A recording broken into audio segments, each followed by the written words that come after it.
Hey everybody, welcome to the channel. In this video, we will talk about how to send money from PayPal to Cash App.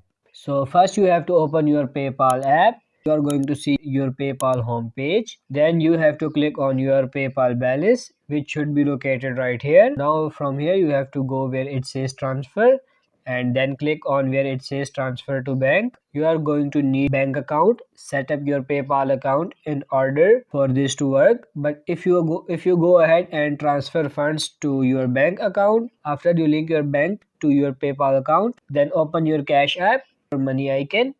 This is going to show your current balance, and then what you have to do, you have to tap on this add cash, and from here you can select the amount of money you want to add your cash and click on where it says add, and then it's going to add that money that you deposit from your PayPal account to your bank, and then it's going to send it from your bank account to your Cash App. That is how you can send money from PayPal to your Cash App account. If this video helped you out, like and subscribe to the channel. Thank you for watching.